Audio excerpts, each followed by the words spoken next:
Right there. Good morning. Morning. Dominic again. And Nick. And we were kind of going over, I know we touched base on this earlier, but we're going into more detail of the leads, listings, and leverage platform of the Millionaire Real Estate Agent. Interestingly enough, leads is absolutely that the first and foremost, the most. It's crazy, Dominic. The question: do you have enough leads that if you converted them today, you'd hit your goals? See, that was something that kind of stuck out there. It's like, you know what, I have to really look at that and think about that. The other thing they talked about how they kind of started this section off was with the Pareto principle, where it's like an 80-20 rule, right? So if you're doing, you can be doing 20% of the work and getting 80% of the, or you can be the 20% getting 80% of the business, right?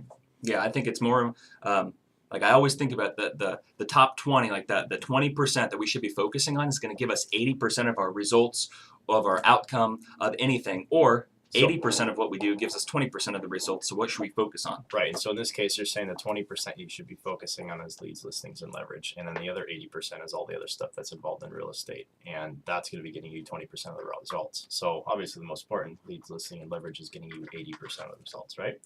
So like you said, leads kind of run the business. Without enough leads, you don't have a business. And they're talking about how in a shifting market, so say in a really good market, a lot of leads come to you, where you're just sitting there and you will get business if you just wait. In a shifting market, that's not going to happen. So your lead generation needs to be your number one priority all the time.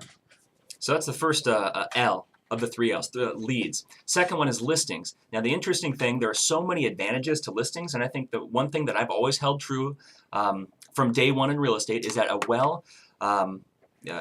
position agent can deal with somewhere between 15 and 25 seller listings at a time, whereas that same agent would be hard-pressed to work with 7 to 8 buyers. And I would say, depending on the market, it could even be less than that. It could be 4 to 5 buyers. I mean, it could be difficult to stay in touch with all of them and follow up and doing all the showings and stuff like that. So yeah, they're focusing on listings, and then a well-marketed listing should present you with another buyer, whether that's the seller of that home buying another property, or whether that's marketing with open houses or whatever it is. So incredible!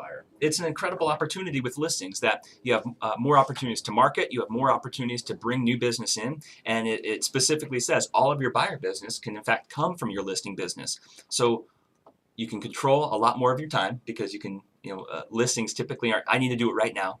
Buyers, I need to go see this house right now. So you can control your schedule way more, market way more, bring more business in. I don't know why anybody would just solely focus on buyers and when listings is such a great opportunity.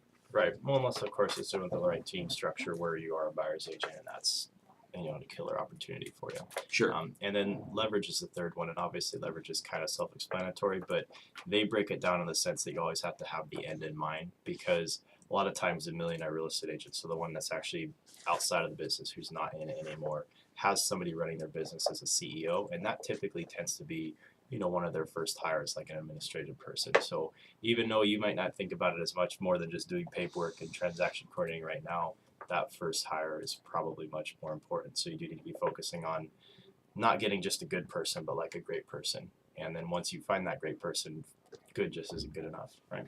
Yeah, people are the highest form of leverage in our businesses. And it talks about in the book here, people's, systems, and tools. So that's the who, that's the how, and the what in your business. So, you can't do everything yourself, Dominic, right? No, I try, but sometimes it doesn't work. I can't.